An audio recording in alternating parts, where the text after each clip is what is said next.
നിങ്ങളാണിത്. ഈ സ്ഥാനത്ത് നിങ്ങളുടെ കുട്ടിയാണെന്ന് ചിന്തിക്കുക. ഈ സ്ഥാനത്ത് നിങ്ങളുടെ സഹോദരനോ സഹോദരിയോ ആണെന്ന് ചിന്തിക്കുക. എത്രത്തോളം പ്രയാസമായിരിക്കും നമ്മൾ അനുഭവിക്കേണ്ടി വരിക. എന്റെ മകൻ, എന്റെ കുട്ടി, അല്ലെങ്കിൽ എന്റെ സഹോദരൻ, എന്റെ സഹോദരി ഒരു നേരത്തെ ഭക്ഷണം കഴിച്ചില്ലെങ്കിൽ എത്രത്തോളം വേദനയായിരിക്കും നമ്മുടെ മനസ്സിലുണ്ടാകുക. എന്റെ പ്രിയപ്പെട്ടവരെ, ഒരു പിടി ഭക്ഷണത്തിന് വേണ്ടിയാണ് ഈ കുഞ്ഞുമോന് കുപ്പത്തൊട്ടിയിൽ കൈയിട്ട് വരുന്നത്, ഈ മാലിന്യത്തിൽ കിടന്ന് വിരകുന്നത്. ഒന്ന് ചിന്തിച്ചു നോക്കണേ. നമുക്ക് എത്രയോ സൗഭാഗ്യങ്ങളാണ് പടച്ചോൻ തന്നത്, എത്രയോ അനുഗ്രഹങ്ങളാണ് അള്ളാഹു നൽകിയത്. നമ്മുടെ വയറ് പട്ടിണിക്ക് കിടക്കേണ്ടി വന്നിട്ടുണ്ടോ? നമ്മൾ ഒരുപാട് വേദന അനുഭവിച്ചവരാണ്, ഒരുപാട് പ്രയാസങ്ങളും വിശപ്പും ഒക്കെ അനുഭവിച്ചവരാണ്. കൊറോണ സമയവും പ്രളയവും എല്ലാം നമ്മളെ ശരിക്കും ബാധിച്ചിട്ടുണ്ട്. അതിന്റെ ഒരു ആഫ്റ്റർ എഫക്ട് ഇപ്പോഴും വിട്ടുമാറിയിട്ടില്ല പലരിലും.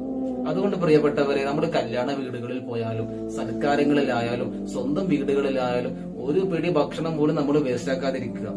കാരണം നമ്മുടെ ആ ഒരു പിടി ഭക്ഷണത്തിന് വേണ്ടി